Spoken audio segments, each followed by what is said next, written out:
G'day guys, my name's Sean Gottliebs and look forward to catching up with you in Tassie in the next couple of weeks.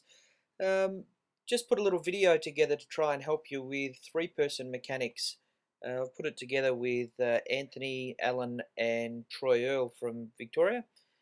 Hopefully you'll find it beneficial. The clips that I've used are directly from an international game. I think it was in New Zealand at an under-20s championship or so. Anyway, that's not really that important. But just so you know, we're concentrating on the FIBA mechanics. So I've found a FIBA game so that we can make sure we're all on the same page with the mechanics.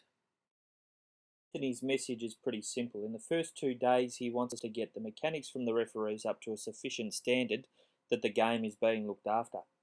The key points he wants us to look at is the areas of responsibility, trusting our partners, pinching the paint in lead, centre watching off the ball, and then talking about things like the non-active official, looking after subs, timeouts, etc.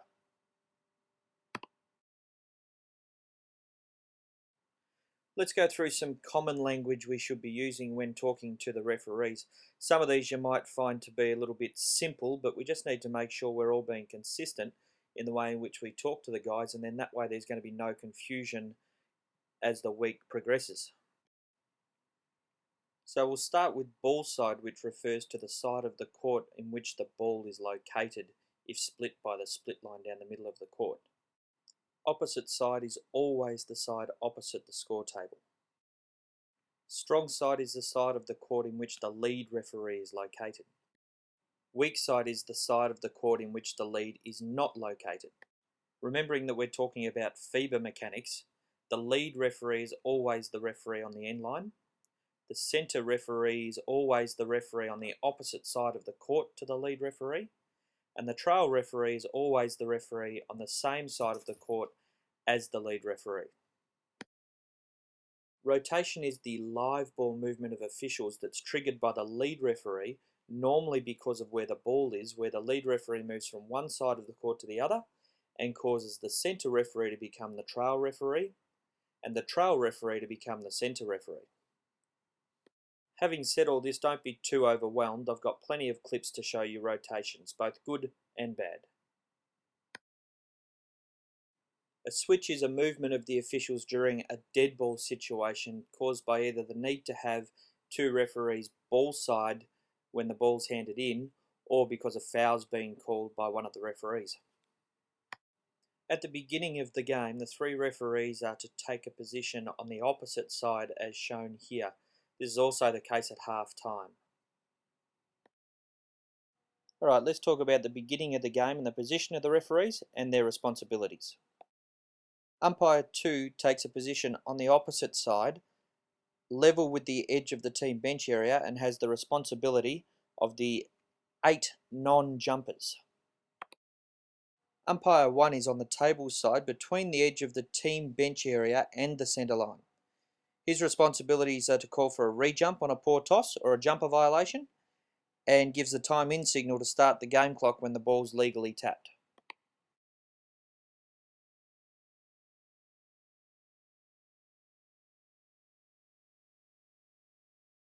And lastly, the referee, who is simply responsible for tossing the ball. On this occasion, the tap is won by the dark side, and you'll see umpire 2 become lead, umpire 1 become centre, and the referee will now become the trail official.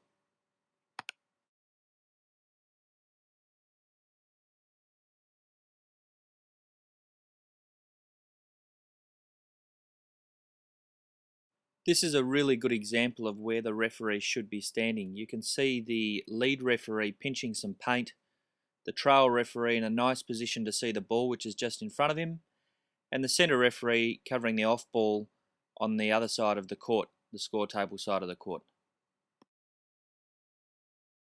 This diagram shows clearly the areas the referees are responsible for. We want to encourage our referees to stay at home as much as possible.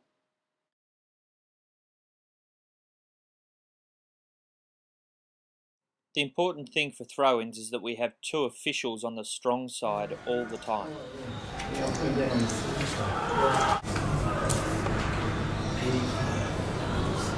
Might have to get me full time for this game, watching the box score. Now remember that the lead referee is the one responsible for initiating a rotation. In this example, if you watch carefully, it's actually the centre referee who initiates the rotation, and this results in almost all three referees moving when the shot is taken.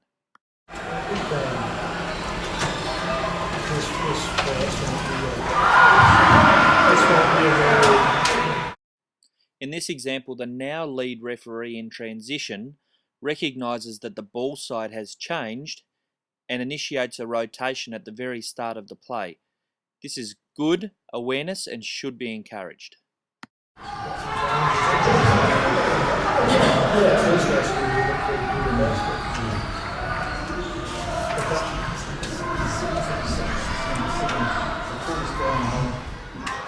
In this example, the lead referee correctly initiates a rotation, but you'll notice the centre referee hold whilst the shot is taken and then adjusts his position and ultimately ends up becoming the new lead in transition down the court.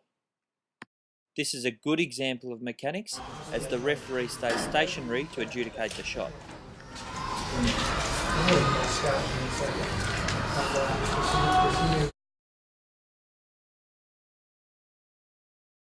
This clip is a good example that the non-active referee closest to the score table is the one responsible for the administration of subs and timeouts in all occasions.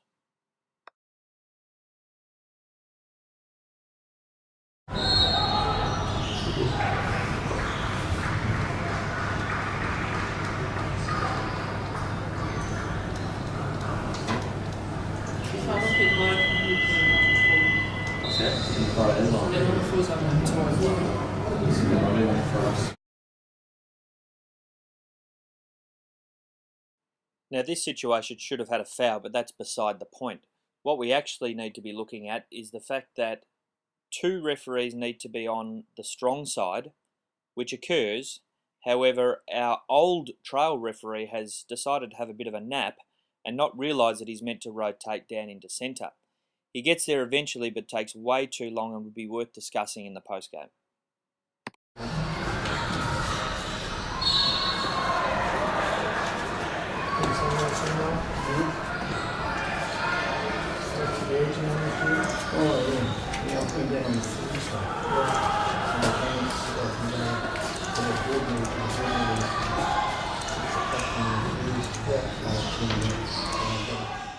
In this clip, the position of the lead referee is way too wide. He needs to be pinching some paint. He's meant to be refereeing from the inside. What ends up happening is there is a need for a rotation, which happens, and just observe how far he has to go to be able to officiate. All I think someone fouled like 6 times. That's very good. It seems to pressure on quite a bit.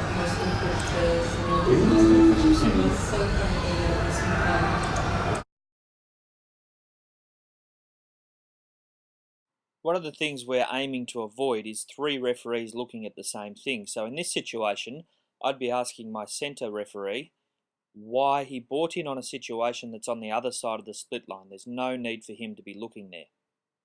And what do we do with it? Who initiates it?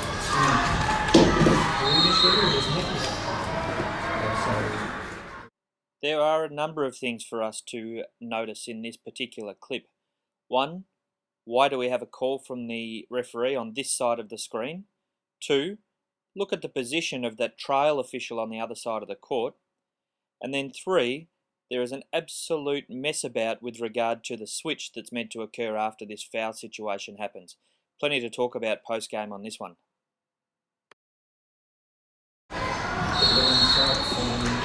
So